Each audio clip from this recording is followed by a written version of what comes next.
Buenos días a todos. Hoy es día 15 de octubre, viernes.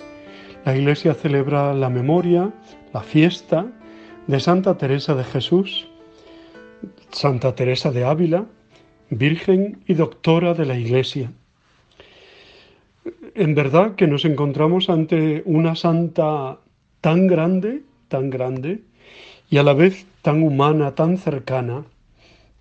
La santa se le llama en Ávila y punto, ¿no? Como si no hubiera otra, la santa por antonomasia. En el siglo XVI, un siglo muy vital en la historia de España, Dios regaló a la comunidad cristiana una santa que tuvo mucha influencia con sus obras y sus escritos. Teresa de Cepeda y Ahumada, que luego quiso llamarse Teresa de Jesús, nació en Ávila en el año 1515. Desde la más tierna infancia dio muestras de poseer un espíritu profundamente religioso. A los 7 años estaba sinceramente inflamada por el deseo del martirio, ¿no? Es famosa la escena que ella misma cuenta de cómo a los 7 años quería ir a tierra de moros para morir mártir. A los 20 años, después de una adolescencia más bien superficial, entró en el monasterio del Carmelo y empezó una vida llena de experiencias humanas y de fe.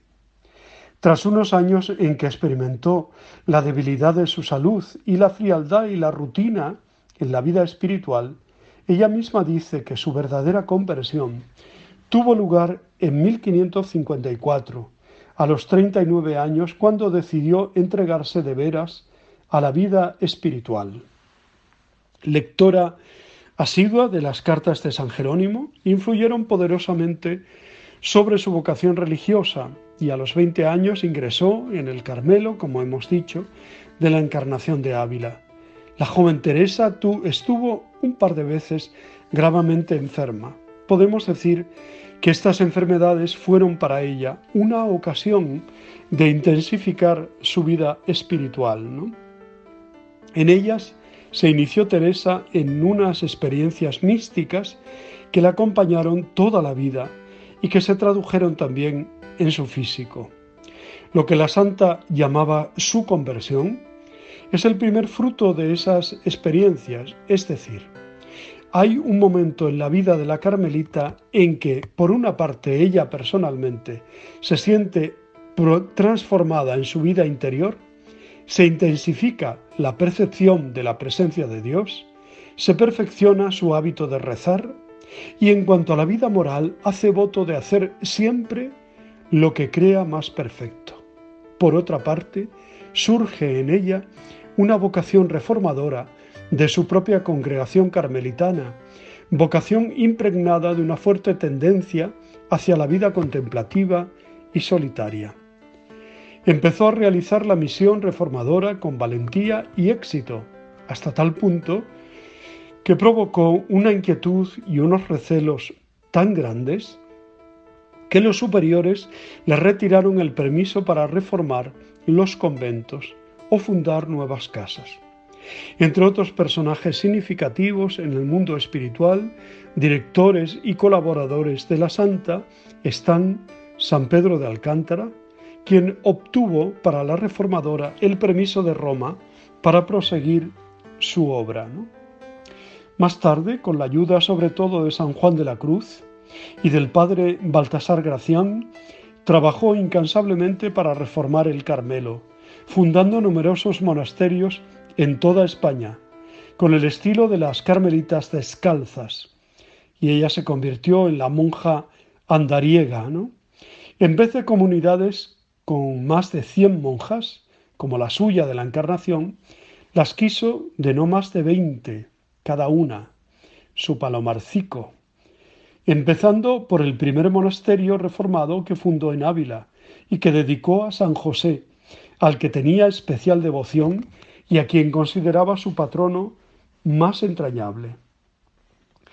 Después de una actividad incansable en los últimos 20 años de fundadora por los caminos de Castilla y de España entera, murió en Alba de Tormes la noche del 4 de octubre de 1582, precisamente la noche que no iba a conducir al 5 de octubre, sino al 15, porque ese día entraba en vigor la reforma gregoriana. El Papa Gregorio XIII había decidido saltar 10 días para recuperar el desfase que se había dado debido a un deficiente cálculo en el anterior calendario, el juliano. Las carmelitas reformadas o descalzas no se ven, no obstante, libres de nuevas y fuertes oposiciones. Teresa de Jesús encuentra también nuevos defensores, entre ellos el padre Báñez, como hemos dicho, y la Corte de Madrid. Puede realizar numerosas fundaciones y ella misma se convierte en priora del Monasterio de la Encarnación, sometido a la Reforma. Simultáneamente, el mejor colaborador de Teresa y consejero espiritual, San Juan de la Cruz, reforma la rama masculina de la orden, en la que no faltan tampoco las resistencias y graves desavenencias, que acaban con la total separación de los carmelitas descalzos y calzados, tanto hombres como las religiosas. Teresa, como hemos dicho, murió en Alba de Tormes y la canonización tuvo lugar en 1622, cuando se la veneraba solamente como beata. En 1617 fue declarada patrona de España. La santa nos ha dejado una serie de obras escritas con estilo sencillo, queremos decir, sin preocupaciones de retórica y elegancia, y con simpatía, verbosidad femenina, o simpática verbosidad femenina, mejor dicho, que son documentos preciosos para conocer la historia de la Reforma carmelitana y, sobre todo, las experiencias espirituales de la autora. Camino de Perfección, Meditaciones sobre los Cantares, Libro de las Fundaciones y Las Moradas, que es la obra principal. En Teresa contrasta la vida mística extraordinaria con su figura completamente humana. Era una mujer de absoluto sentido común y de carácter simpático, tenaz pero hábil para acomodarse a las circunstancias. El éxito de la Reforma no sería comprensible de no admitir en Teresa un talento de organizadora, un prestigio y una autoridad personal. En su doctrina mística influyeron las lecturas de los padres, además de San Jerónimo. Leyó mucho a San Agustín y San Gregorio Magno. Y su sistema neoplatónico, muy marcado en nuestra escritora, y con sus ascensiones espirituales, subir sobre sí, fomentadas por el pensamiento de San Juan de la Cruz. El éxtasis entra como de una manera natural en este sistema. Los fenómenos corporales correspondientes se explican por el hecho de que el cuerpo no está todavía bastante acomodado a la acción del espíritu. Teresa de Ávila fue la primera mujer que obtuvo el título de doctora de la Iglesia. Fue el Papa San Pablo VI, quien en el año 1970 le otorgó este honor. El texto del Evangelio de hoy es Mateo 11, 25 al 30. No seguimos la lectura continua, sino que la fiesta de Santa Teresa tiene lectura propia. Jesús da gracias al Padre porque esconde estas cosas a los sabios y entendidos y las revela a la gente sencilla. La verdadera sabiduría no está en los orgullosos, llenos de sí mismos, sino en los que, con sencillez de corazón, se abren a Dios, como Santa Teresa, que verdaderamente fue una mujer fuerte, porque estaba llena de los dones de Dios y no confiada en sus propios talentos. Teresa es una maestra admirable de vida espiritual para sus hijas y para cuantos leen sus obras. Las Moradas, el Libro de la Vida, Camino de Perfección, Libro de Fundaciones, además de sus numerosas cartas, Teresa de Ávila es doctora porque primero vivió ella misma un proceso de maduración en la fe. Tuvo momentos de tibieza y dejadez en su vida religiosa, pero cuando se decidió a profundizar en la fe y dejarse llevar por el amor de Dios, hizo voto de tender a la santidad, de buscar en todas las ocasiones lo que fuera más perfecto, lo más cercano a la voluntad del Señor, por costoso que fuera. La lectura de los santos padres, por ejemplo de San Jerónimo y San Agustín, influyó, como hemos dicho, notablemente en su vida. Así pudo escribir páginas admirables sobre el camino de la oración y de la santidad. Soportó con admirable entereza y fuerza de voluntad las adversidades de la vida, enfermedades, incomprensiones y hasta persecuciones. Fue denunciada a la Inquisición. El amor y su íntima unión a Cristo le hizo aceptar con elegancia espiritual todo lo que la vida le fue deparando. Que muero porque no muero, siempre apoyada en la fuerza de Dios. Quien a Dios tiene, nada le falta, solo Dios basta.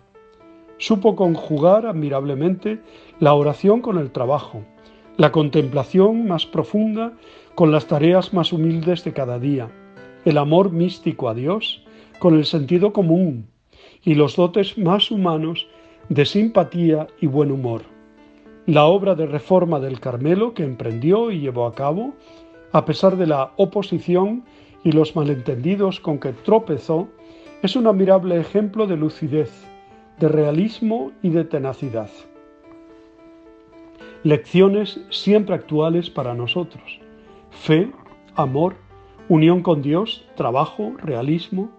Haremos bien en pedir a Dios, con la oración de hoy, ha suscitado a Santa Teresa de Jesús para mostrar a tu Iglesia el camino de la perfección, pues enciende en nosotros el deseo de la verdadera santidad.